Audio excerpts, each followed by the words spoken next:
तारीख 17 एप्रिल। आज म्हणलं कुठल्या तरी दुसऱ्या देशामध्ये जाऊन येऊया, तर सकाळी सकाळी उठल्यास ठरवलं की एखाद्या वॉटरफॉलला जाऊ। तर वाईफनी माझ्या सुचवलं की राईन वॉटरफॉल आहे म्हणे, तर तिथे जाऊया आपण। तर सकाळी 6 वाजताच निघालो आहे आम्ही आणि म्युनिकच्या CSTला पोहोचलो आहे, म्हणजे म्युनिक सेंट्रल स्टेशन, आणि इथून ट्रेन घेऊन आमचा प्रवास सुरू होणार आहे। आता म्युनिकवरून लिंडावसाठीची ट्रेन पकडली, लिंडाव राउटिन, आणि लिंडाव राउटिनवरून दुसरी ट्रेन घ्यावी लागणार आहे आम्हाला शाफहॉसनसाठी।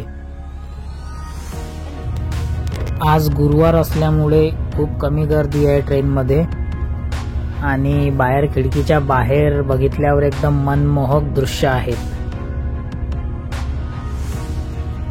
खिडकीच्या बाहेर बघितल्यावर शहाजी बापू पाटील यांचा एकच डायलॉग आठवला, काय झाडी काय डोंगर। लिंडावला उतरतोय आम्ही आता, आणि इथून शाफहॉसनची ट्रेन आलीच आहे। लिंडावला उतरून शाफहॉसनसाठी दुसरी ट्रेन पकडली आहे इथून। तर ही ट्रेन लिंडावमधून म्हणजे जर्मनीच्या बॉर्डरमधून स्विस बॉर्डरमध्ये एंट्री करते, आणि डॉइचलँड तिकीट 58 युरोजमध्ये हा प्रवास आमचा पूर्ण होत आहे।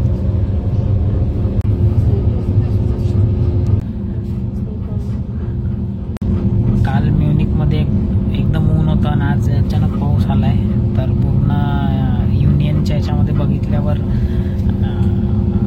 इंटरनेटवर बघितल्यावर कळतंय की आज पाऊस पडणार आहे सगळीकडे। पण फिरायला नेहमी ऊनच असेल आणि पाऊसच असेल असं काही नसतं। तर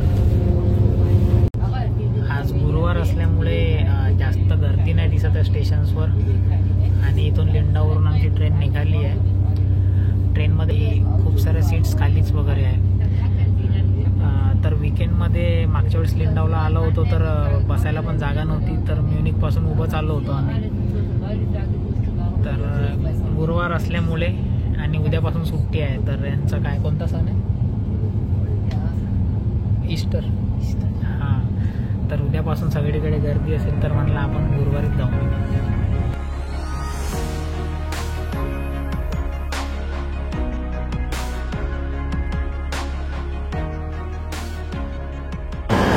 शाफहॉसनला उतरलोय मी, 12 वाजले आहेत। तर बॉर्डर क्रॉस केली आहे जर्मनीची, तर स्वित्झर्लंडमध्ये एंट्री झालेली आहे। तर आता इथून राईन वॉटरफॉलसाठी SBB म्हणून यांची लोकल ट्रेन घ्यायची आहे। तर प्लॅटफॉर्म 6 वरून आहे, 7 मिनिटांनी आहे।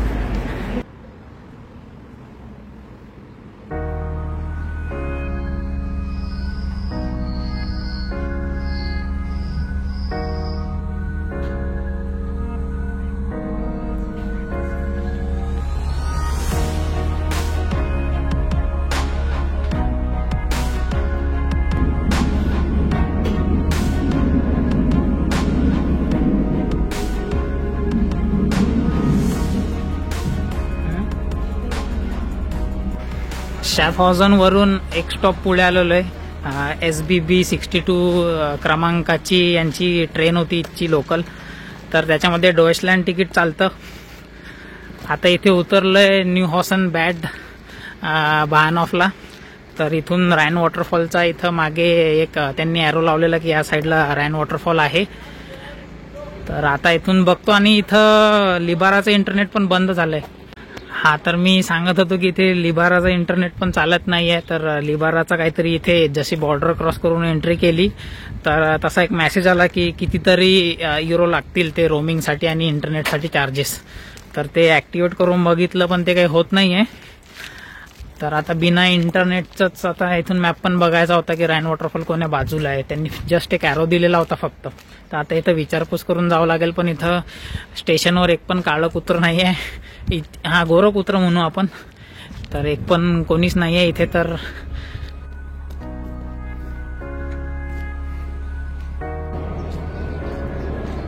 स्टेशन पासून थोडं चालत आलो, तर 2-3 आजी आजोबा भेटले होते, त्यांना विचारलं तर त्यांनी सांगितलं, अरे यू आर हिअर ओनली, आवाज नाही येत आहे का म्हणे तुले खडखड।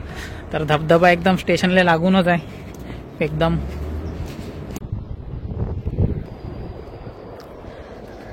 स्टेशनवरून अवघ्या 1 मिनिटावरच धबधबा दिसला यांचा दुरून. राईनफॉल म्हणून धबधब्याचं नाव आहे. स्टेशनच्या बाहेर आल्यावर इथे लोकांना शोधत होतो की कोणी दिसेल आणि त्याला विचारेल की भाई सांग कुठं आहे धबधबा, कसं जायचं. थोडंसं 1 मिनिट स्टेशनपासून ट्रेक करून आल्यावर इथून राईनफॉलचा पूर्ण दृश्य दिसत आहे.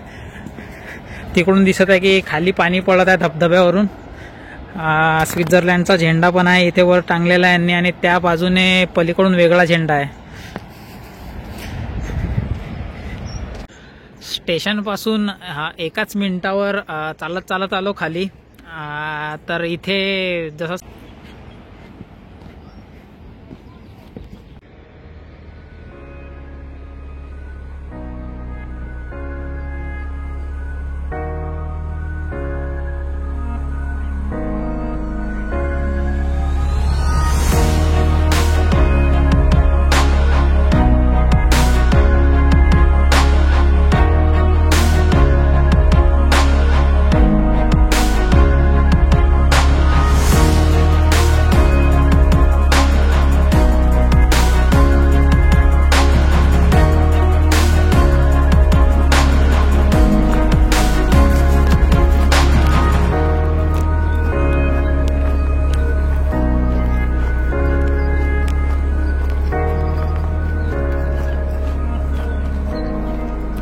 पायऱ्यांच्या रस्त्याने आणि मेन रस्त्याने न जाताना ट्रेकचा रस्ता निवडलाय मी.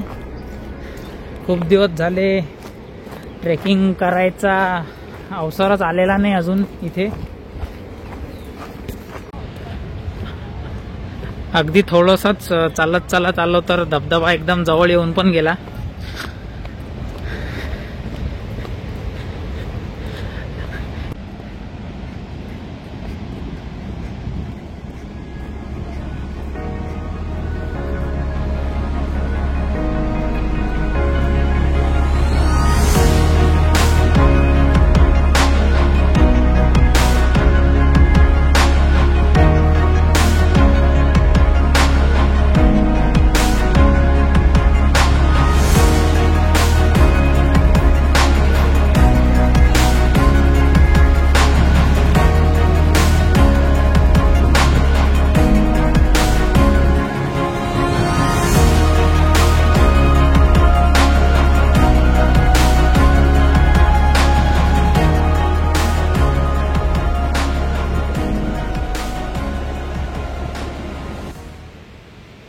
धबधब्याजवळ पोहोचल्यावर नंतर असा विचार केला की धबधबा आपण सर्व बाजूने बघून घेऊ, एक पूर्ण चक्कर मारूया धबधब्याभोवती आणि मग बोटकडे आणि बोटच्या राईड्सकडे जाऊन बघूया की कसे आणि किती प्राइजेस वगैरे आहेत त्या.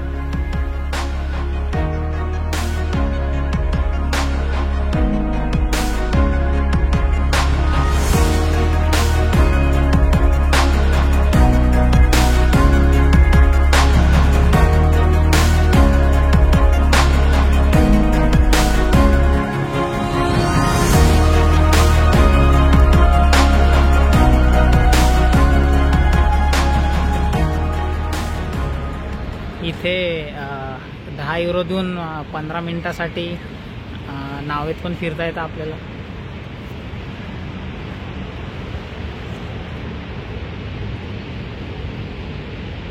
बोट राईड्सचे प्रकार आणि धबधब्याचं एकदम जवळून प्रक्षेपण आपण पुढील व्हिडिओमध्ये बघूया.